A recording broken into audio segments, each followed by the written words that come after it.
just give me all the rock bands that you can, because I love it. I grew up playing rock music. I play rock music. The artist translates to you or me or whoever it is what their, vision is. And then like sometimes we got to pull that out of them. If I'm not interested in something, I'm not gonna. You're the older brother in the family, and then you have the younger brother that like gets super crazy famous. Like what went through your mind? Like, my little brother is like this crazy famous internet star person. Like, did that cross your mind? Did you care? Like, I don't know.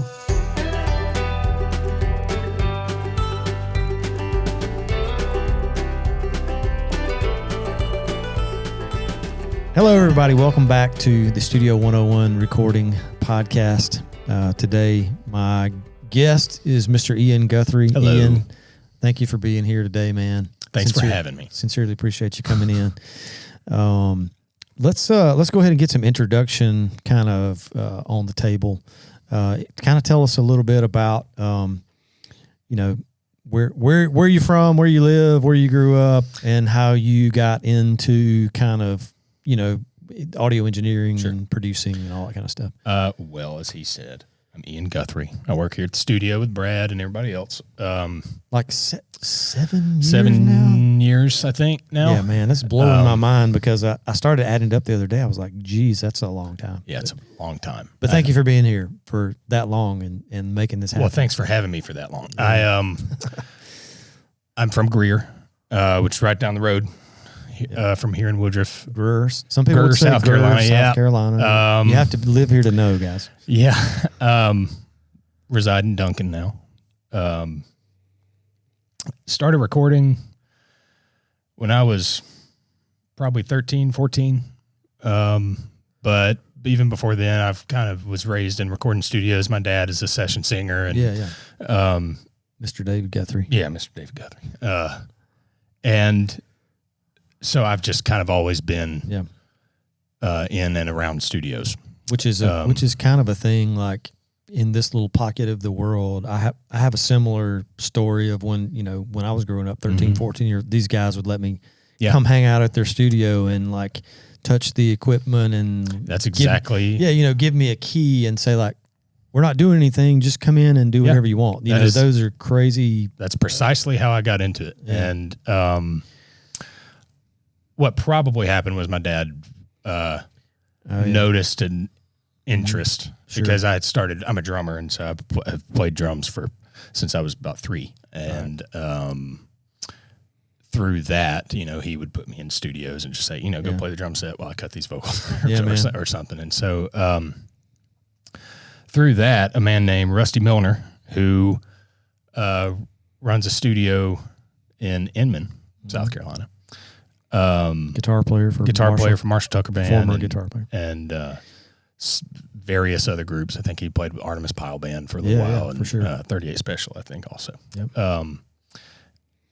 Correct me if I'm wrong on that, Rusty. You have to get back to me. But he and my dad were are really good friends. And when Dad was in there cutting, and my stepmom, Lori, also would be in there cutting vocals for whoever, Rusty would be telling me how to run Pro Tools or how to run tape or how to use the patch bay or something like that. And so through that, I just kind of started this whole propelled you into the world of audio engineering production. I know. Yeah, and then my brother and I would record our songs we wrote, and then all of my friends' songs, and got a little tape machine, and that turned into a digital recorder, and then that turned into Sony Acid.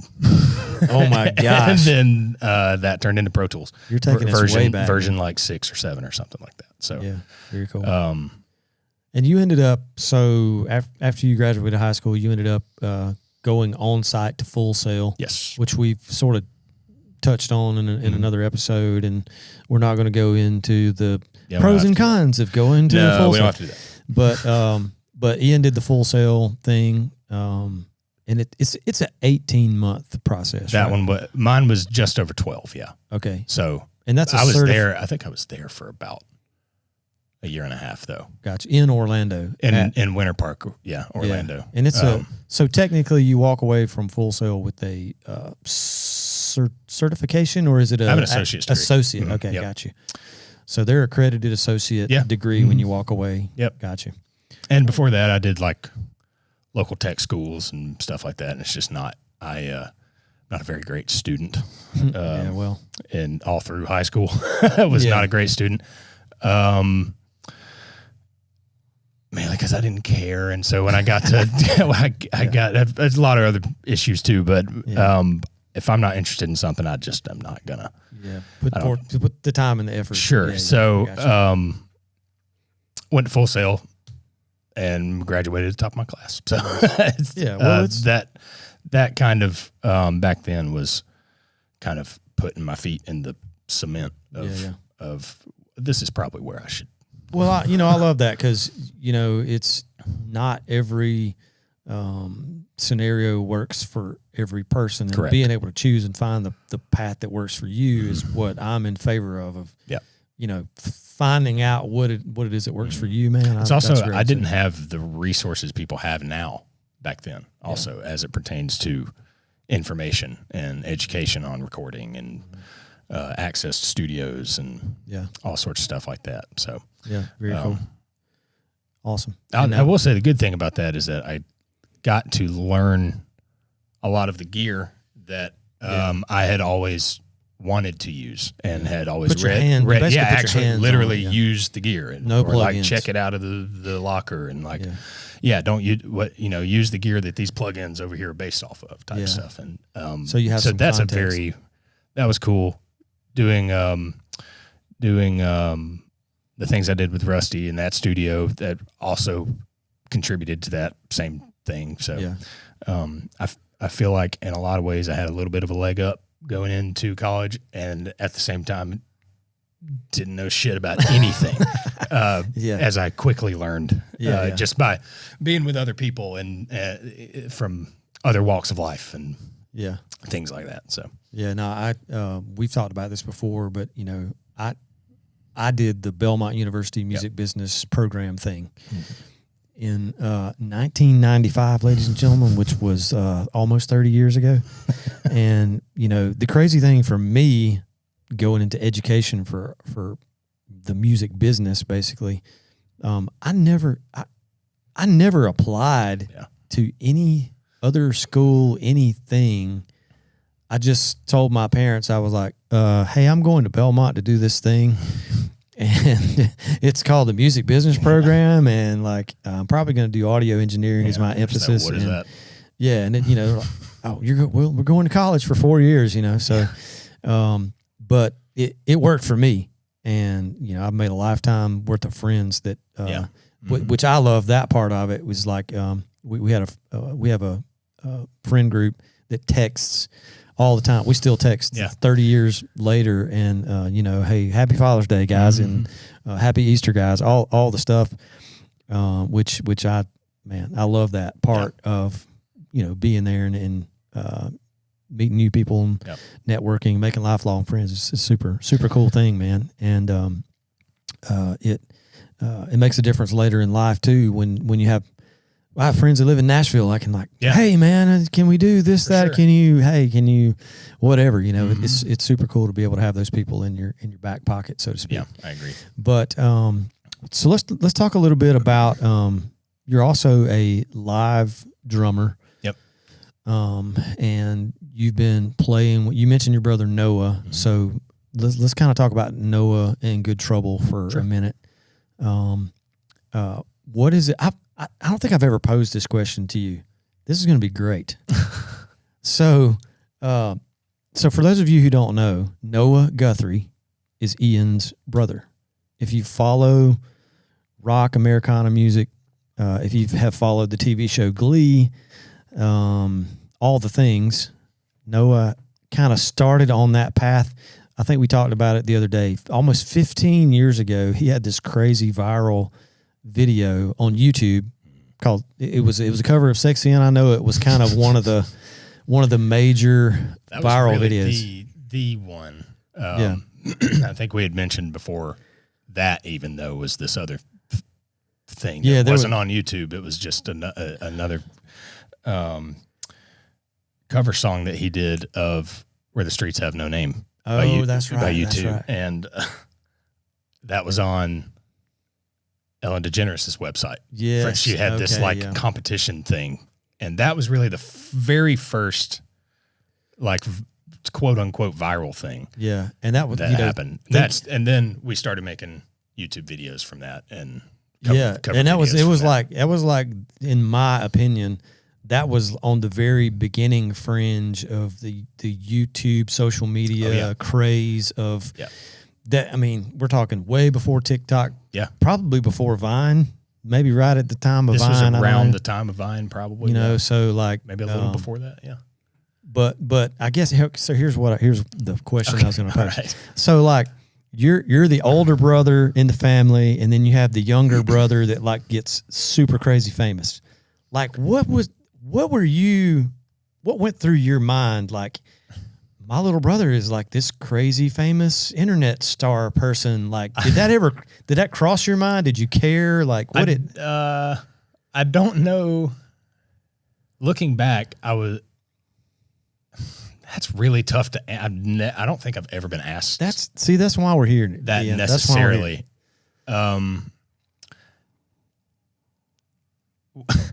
We definitely notice. Like you definitely are like, oh yeah, I saw my brother on Jay Leno last night. Yeah. But he's also like just in the bedroom next door. And you lived with him for all your life. Don't care. So in that aspect, it's a little weird, surreal, whatever, all the things you always hear about. Yeah. But at the same time, these things were happening, like that video was happening at the same time as Noah beginning to write and perform his original music. Yeah. And we've always been, even my dad, again, he was in bands growing up and was signed to Arista at one point. And so like we were very we were familiar at least with, I don't know, quote unquote showbiz or the entertainment industry or the music, or whatever you want to call it. So like alongside all that, we are like not too shocked and awed by a lot of it. We were appreciative. Sure. But at the same time, this was a cover of Sexy and I Know It by LMFAO, for God's sakes. Like what? Oh my gosh. And on one hand, we're like, yes, we finally got people listening. And that did translate eventually to people listening to original stuff. Yeah. But on the other hand, you're just like, this is a ridiculous song. Mm-hmm. And we did it because one night we were trying to cover 3 other songs and we just didn't have it that day, and just everything sucked. And so we were just like, well, you know what? We'll do this for fun and just pick out. So Noah wrote like a little bluesy progression on the guitar, and I sat there behind if I remember correctly, is a flip video camera. You remember those things? Oh my gosh, it's really? Like USB powered, 720p. Yeah, maybe if you're lucky. If you paid the whatever it was for the extra. Anyway, recorded that and mixed it and released it like that night or that morning or something the next morning. And literally the next day, it just went nuts. Was it? Are we talking 1 million views? Almost immediately. If you look it up right now, I would have to look it up, but we have people that can look that up. Andrew, look that up. Am I looking up? Sexy and I Know It. Noah Guthrie. The weirdest I've ever had to do. Yeah. How many views does that YouTube video have? 28 million. 28 million views. Unbelievable. But it went like, the first day, the first couple million of those were within probably a few weeks, weeks maybe. Right. This is over 12 years. 12 years ago. That's 12 years ago. My gosh. So that was also, which, let's see, Good Trouble has been together for 11 or 12-ish years now. So right around the same that was right time, kind of. Which man, to even further this perspective, you're just bringing up all these different time memories I love time it. when it was on the. This is fantastic. We were cutting our Noah's first. It wasn't a good trouble. Wasn't a thing yet. Yeah, back then it was kind of like a solo record, basically. It was just Noah stuff, and even today we've separated the two things. Noah Guthrie is his own singer-songwriter, folky stuff. Which, by the way, he's got a new thing coming out tomorrow. Yeah. And then Noah Guthrie and Good Trouble would be the four people, me and Noah and Rhett Shull and Philip Conrad. Right. So, but back then, Good Trouble didn't exist. So both Rhett and Phil were working as interns at Rick Beato's studio in Atlanta. Right. And that's where we went to record our Noah's like first record, Among the Wildest Things. And we sought out Rick because we were fans of some other records he had produced. And so we met our band through him. And I don't know, he'll probably take credit for our band existing. Putting you guys together. That's fine. But yeah, so that blew my mind just now. It was within the same year or so of that video, we were still like trying to do stuff. Yeah, that's wild. Yeah. Well, I love that kind of stuff because it puts into perspective like all of the things that were going on around you guys that were sort of driving you at the time and then propelled you into kind of where you are now. And I mean, if it's the part of the reason that I asked that question was like, you guys are doing European tours. You guys are doing, national tours with national acts and all those things. And kind of, I mean, you guys grew up in small town South Carolina, just like I did. Yeah. But you're doing like super, really big stuff. And from my perspective, and like going from your, the bedroom with a viral video, and then navigating your way through some, not great record deal opportunities and not great, booking deals and all that stuff. Yeah. It's part of what comes along with that whole process. Yes. And as goofy as it sounds, with that video and all that, had it not been for that dumb video, maybe would have changed the trajectory of everything. It could have. You're right. It could have. And at the same time, we wouldn't know a lot of we wouldn't have made them all of the mistakes that we made that we learned from. Yeah. Now. Yeah. Or that we have learned from now. So it's so at some point, after that video, doing the record with Rick, all those things, you guys kind of had a little bit of a change of trajectory in the fact that like Noah's wanting you to produce the records as the drummer, the engineer, and the producer. We also couldn't afford it. There's also that. That's also a struggle with the independent artist, right? Yeah, there's that. But yeah, what went into other than the funding thing? Like, was this a thing where Noah was like, "Hey, man, you understand what I want to do. You understand what I want to sound like. You understand all the things. You're a part of this deal." Like, was there a point when Noah was just like, "I want you to be the guy, and we're going to take what we have into the studio, and we're going to, create parts and arrange and produce and do all the things"? Like, was there some point where he was just like, "You're the dude, and we want you to do it and make it happen"? Like, How did that work? I don't know that it ever officially did. It was just like, well, my brother does all these things. that I need. Yeah, we have this guy. That sounds. It's like I'm painting Noah in a bad. It's not like that. It was just like, I don't know. I also, that helped me like stay on my game and not get complacent with learning or or what with my skill level, I guess, or whatever you want to call it. because I am a music producer and I've always wanted to be a music producer. Yeah. Since I started working in studios and stuff. So that also is going on parallel of Noah doing his thing and us writing. Yeah. So it just so happened that I was an adequate enough engineer and producer at the time that we were making records. Yeah. And so, or those early records anyway. Mm-hmm. And there's that. Yeah. There's also, it's just like, yes, Noah does. I've recorded, I think probably out of everything he has recorded ever, I've probably recorded 98% of it. Yeah. So, I don't care who your artist is or whether you're related or not. If you have a relationship with somebody like that and the product is good, like, and the result is good. Yeah.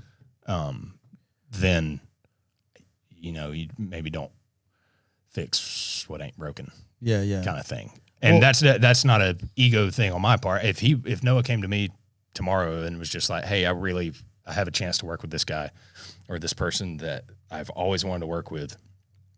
Okay, great. That's awesome. Yeah. Why would I want to deprive you of that? So in the same way, yeah, like selfishly, I just so happen to love the music my brother writes, and am a fan of it. So that's just, I don't know, that's a plus for me. Yeah, for sure. He ain't no slouch either, really. Yeah, it's pretty easy to do. Is produce him. The man has some pipes and can write some good songs for sure. So that makes, in any production world, that makes things so much easier. It does for everyone involved. But Noah is also he knows what he wants, and he tells me, like, if there's something that we're not doing right, or if there's, you know, if it can be done better, then we deal with it. We want the thing to be right. Yeah. So. Right. In that same train of thought, like, when artists come in here to the studio, and it's your project, you're engineering and producing at the same time, basically most of the time. Like most of the engineers that work here, we're typically sitting at the console and we're patching stuff and we're running mic cables, we're doing all the things, but we're also kind of helping the band sort of produce their record, you know. To me, seeing what you've done over the years, it totally translates between, you know, all of the work that you've done with Noah in the past. There has to be a relationship with the artist in some way where the artist translates to you or me or whoever it is what their, you know, vision is. And then, like, sometimes we got to pull that out of them in a way that satisfies their, you know, artistic desires, so to speak. You know, so like, how do you see that as well? You know, working with other artists that come in.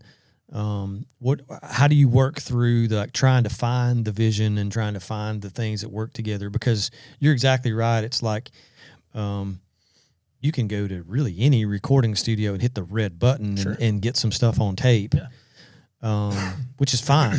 That's great.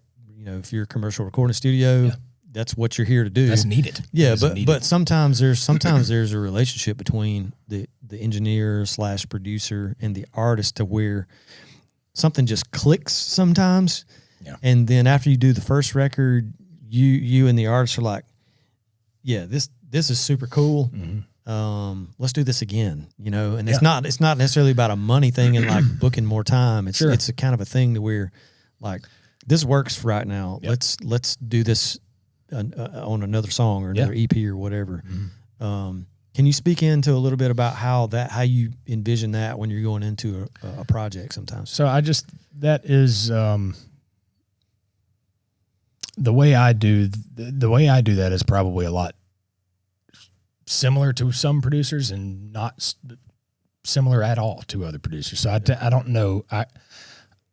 I find the best way to get the artist's intention on tape or recorded is to actually know who the artist is and understand them.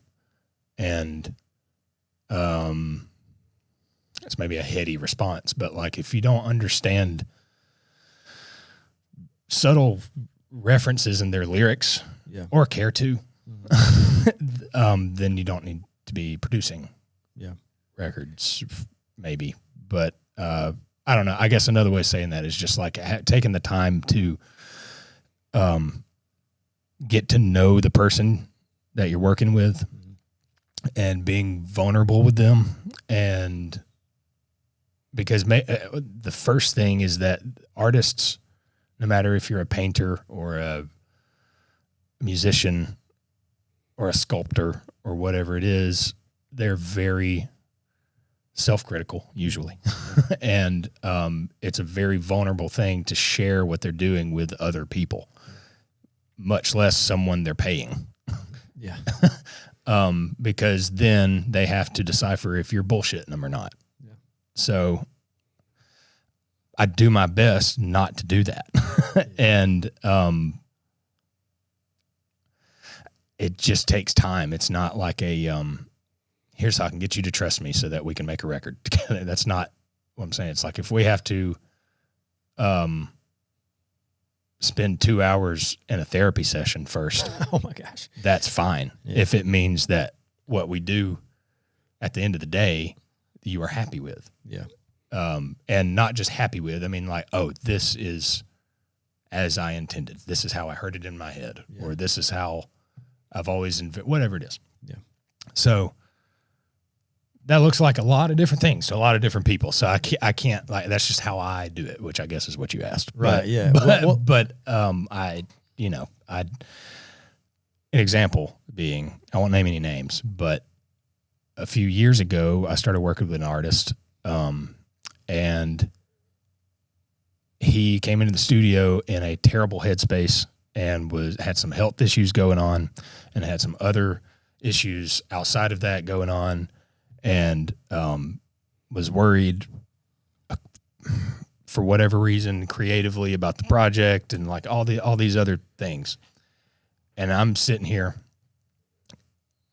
not met the guy before. I came in on this session, and I'm like, how the hell are we going to record a vocal that you like today when you just trauma dumped your whole, like that, which is fine. I want you to be comfortable enough to where you feel like you can do that. Yeah. But let's maybe work on this first and then we'll record a vocal. We did not record anything that day. He drove up here a few hours, I think, and didn't record anything. And it was just like, man, I'm sorry. It was just like, I'm like, man, you don't need to apologize. This is part of it. And if I'm going to be, I want to be able to do stuff in the future. I want to be able to be productive in the future and get what you want, get your art to a point of where, you're happy with it. And you can't do that if you're in here forcing it or trying to, I don't know. I'm rambling at this point, I think. No, it's fine. But like what you and I are a lot of alike that I have learned over the years, and the fact that like when artists come in, independent solo artists or bands or whatever it is, like there's a relational part of the way that specifically you and I approach all of these things. And I've told interns and young folks this 1,000 times who want to do kind of what we do for a living. You have to treat people well, in my humble opinion. And that means like, listen to them, make them feel like you care. What's the phrase I tell the young folks a lot of times? It's like, you got to treat people like it was your mama or your grandma. Like you would want them to be treated. Yep. And to me, that kind of relationship with artists who are coming into your studio for production is going to get you a long way in the process overall in general. Yep. Because I think the artist is going to be super comfortable. They're going to feel like they do trust you. Yep. And they feel like you give a crap about what they're doing. and it's not necessarily just another paycheck or whatever, however you want to look at it. I mean, like when artists that we work with come in, I truly do want them to be like super pumped about what the final product is going to be, and the the process, making sure the process goes well. There's no also like conflict and all that. In the process, like to where there's not ever a time where they're like, oh man, I'm kind of because that's a huge huge hurdle that I've been in some scenarios sometimes where like you feel like there's a ton of tension for some reason, and there doesn't have to be and that's another part of engineering that is sort of my personal philosophy, in the fact that like, you got a 6-piece band coming in. Yeah. That's for some studios and engineers and producers, that's literal chaos immediately when the door opens. But like, I guess I've been doing this long enough to where it's like, it's just another day. Yeah. And like, we already know we have enough seat time to where like, we automatically know like what's going to happen and how it needs to happen and where to plug everything up. And, how it's, and some of it to me from the engineering producing standpoint behind the glass is like kind of knowing you're reading the room a little bit and like understanding 100%. How to talk to the people who are in the session with you. And it's like, because sometimes I can tell when a vocalist like wants me to be super critical and, push them through their vocal. Mm-hmm. And then there's times when a vocalist comes in and they are crushing it. And you're just like, hey man, don't do anything different. Yeah. You're crushing it. Yeah. Let's get it. And then you might have like I guess I'm going to pick on guitar players for a second, but you might have a timid guitar player or something. And it's like, dude, you can, be encouraging. There's, I don't know, man. However you can fill the artist with confidence, I feel like is the best thing. And and if you are timid and if you feel overwhelmed or something like that, it's better to just slow way down and like just take one thing at a time, and people will understand that. Sure. Then once you get going, the red button is the red button. Yeah. Yeah. And so, well, that's one thing that when you and I started working together, that I loved about what you brought to the table when you came in was the fact that like running a session, like if you were here by yourself and I was like, and I had to be on vacation and like you needed to run the session, whether it was your session or something the studio booked. Sure. Like, being able to watch you run a session or any of the other engineers that we have here come in, be super confident in knowing all the gear, knowing all the software, knowing how to troubleshoot if something breaks down, not panicking and bringing those things into the session that didn't need to be there. Yeah. Those are all of the things, if you're trying to do what we do for a living, those are all the things on the checklist that you got to make sure that, you have enough session time to like go ahead and knock a bunch of those off of your list and just go ahead and be prepared. Like there might be a tense moment, but you can't be the jackleg in the middle of the session causing so much more issues. Early on when I was recording bands, I had this little building that I would bring people in and had a little Pro Tools set up and all this stuff. And I distinctly remember, it makes me cringe thinking about it, but I lost control of a session. It just got over my head and there was a bunch of people and it was just overwhelming and got confused on patch bay and like, it was a mess. Yeah. But it was all like just forcing these errors because I was trying so hard rather than trusting that I know what I'm doing. Yeah. And at that point, probably didn't know a whole lot of what I was doing, to be fair. But I distinctly remember the band like feeding off of that energy, and we got absolute crap the rest of the day. Right. Because I was a tense, anxious mess. The band was tense because I was tense, and it just never. They never came back. They went to another studio, and I got super pissed and just had, couldn't figure it out. And I just had to. That was one of the things that I just had to work on like crazy. And obviously, you grow, and you get more experience, and more things mess up, and then you figure out how to fix them and all that stuff. Right. Basically, everything I know almost comes from screwing it up first. And it's like that, but that's how you get good at anything. I feel like. But it to me, it also goes back to, all the years ago when, you and I both could sit in professional studio rooms to where you could. Many train wrecks happen. Yeah. Before I knew that they were train wrecks in the moment, So you're not like totally thrown in the fire and you're like, what, this thing's going to completely burn to the ground. Everybody's going to like, everybody's heads are going to explode, all these things, which is, same thing with me, early on. And, the studio's been here for 24 years. And I think about some of those early sessions that, thank the Lord, people would, they were trusting me to work on this stuff. And I think back now and I'm going, sheesh, man, I didn't know anything I thought I knew. Yeah, got away with that one. And that's not a tell on me, but it's just like, it's a growth part of the experience in any career and whatnot, but I don't know, man. It's just when we do have, interns that come in and other, people who are going through certification programs and things, it's a super big part to me that I try to mention this every time that I can. Full Sail, Belmont, whatever certification program thing you might be in. Even if you're learning on YouTube, you definitely are not getting this part of it. But like a huge part of doing what we do here from Studio 101 is working with people.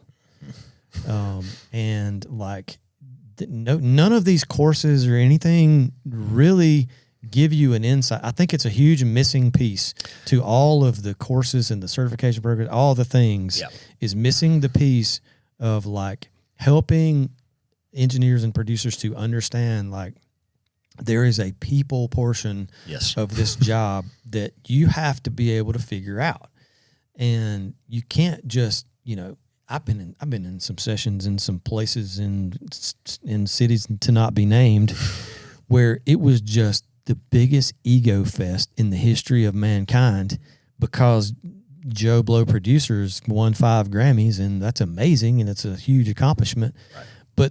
But they brought that ego to the table and were like, yeah, I'm here. Mm-hmm. Everybody stand up. I'm here. Yeah. And I mean, that is what it is. But like in an everyday production world, like you can't bring any of that to the table. No. And you have to be able to verbally communicate with people on a level to where like they understand like, hey, we're all here working on this together. We want the best outcome possible. Right. And if it doesn't fit, like if all of us are doing the thing and it doesn't fit, then we need to take a step back and go, hey, this might not be working the way that we want it to work. And if you do need to go to another producer or studio, then you have to sort of step aside and go, this is for the best of everybody. And, it not going to keep forcing something that doesn't work. So from an old guy's perspective, who's been doing this a while, like those are things that I wish that, people who are trying to do music production would understand. Yeah. So not that everybody doesn't understand that. I'm not making that just generality, but there needs to be more talk about that part of, just the personal aspect of this whole business. It's just not talked about enough, in my opinion. Well, if the person's not comfortable, you can't make someone comfortable enough to like work on their art with you. Yeah. And also be this like kind of whether you're standoffish or actively like being a jerk or not, you can't also just be kind of a clam. Yeah, those are the worst. Those are the worst when you go into a session and like the producer or the engineer is just like this really just dry, stoic, like deal, super knowledgeable about everything and knows how to press all the buttons, but like they have a personality of a wet paper sack. Yeah, that's give me an opinion on anything. That please. is super terrible. That is a super terrible spot to be in, you know. Yeah. But you know, I mean, it's everybody doesn't have the same personality. Everybody doesn't have the same approach. Not everything that I do works for everybody else, and that's cool and awesome. But that's it's why also your job. You know, I believe it's your job as if you are producing a record, which is a different thing than in my opinion. That's different than engineering a record or mixing a record or whatever. Not that they can't do all the things together, but and I don't know if we have time to talk about all that, but like we can get into that maybe. But it like, is a thing. It is definitely a thing. But if you're producing a record, or single or EP or whatever it is, you should have kind of the wherewithal to. If you're at the point of producing someone else's project, you need to understand that if it is going south, like you said, to be like, I either call an audible or I change tactics, or I have to like assess myself, check my ego, is how I'm speaking or how I'm maneuvering this session, making this other person uncomfortable in some way, or is there like a communication barrier, a creative like terminology barrier? It could literally be anything. But like if you can't recognize that and you just keep kind of plowing through the session, you're not, I don't know. I know plenty of producers that do that. And it's just like, well, I'm the producer. And it's this hierarchical thing. And it's like, no, that can work if you, I don't know, like if Quincy Jones is standing in the room, I'm going to probably defer to him, but like, you ain't Quincy. Or like, don't be so arrogant as to think that you are the person, you know, to work with. So it's like, I don't know. Well, let me ask you one last thing. We'll kind of wrap up, but like, what is, so from Ian Guthrie, engineer, producer, like what do you have going on now that you're super pumped about? What do you got coming up next that you're super pumped about? Anything that comes to mind? So, I just finished mixing, a local hardcore band named Reviler. Their album's coming out next month. Killer. And it's going to be rad. They're crazy good. If you're out there listening, watching, Reviler. If you like hardcore music, then Instagram is Reviler SC, I believe. Check them out. There's another band that I'm working with right now called Brass Tongue. Hence the situation. So there you have it. I'm working on their stuff as well. Release to be determined, but also amazing. Both of those bands are fantastic. And I really am like fans of them. And so I'm happy they let me work on their stuff. Thanks, guys. Kind of a cool hardcore scene in our little pocket of the world here. SC hardcore is the shit. It's where it's at. For real. It is where it's at. And aside from that, I've got a few things wrapping up for the studio. Christy Wilkins, I'm working on her mixes. Actually, I've got 2 more to go, and they're sounding really cool.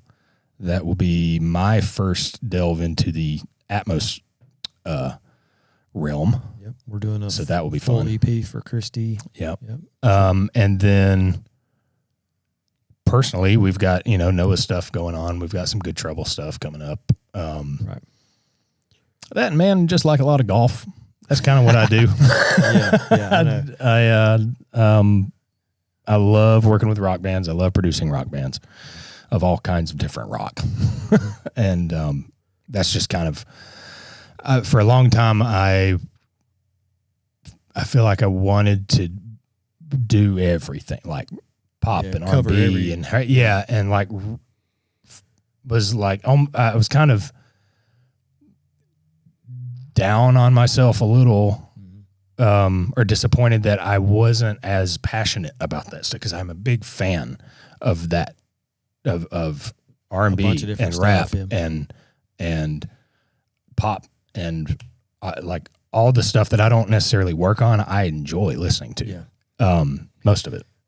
And I'm just not, I've just in the past 6 or 7 years, just give me all the rock bands that you can, because I love it. I grew up playing rock music. I play rock music. And when I say rock, I mean all that massive umbrella, everything that's under it. But like, I just really love it.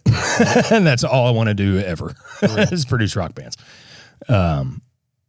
So yeah, that's what I'll be doing and am doing. Fantastic. Yeah. Well, if you're in the hardcore world, rock-ish type bands, all right, please hit us up. We can get you in contact with Ian. Ian is here working on stuff all the time, and love to get you scheduled in if you're out there listening, and would love to work on some really great projects. You can check out all of Noah Guthrie's stuff is Ian's production. Tons of stuff out there Ian has available. So just hit us up. We'd be glad to work on a project for you. And thank you once again for coming in, bud. Not a problem. Appreciate you, man, as always. Yes, sir. And we will catch you guys next time on the Studio 101 Recording Podcast. See you.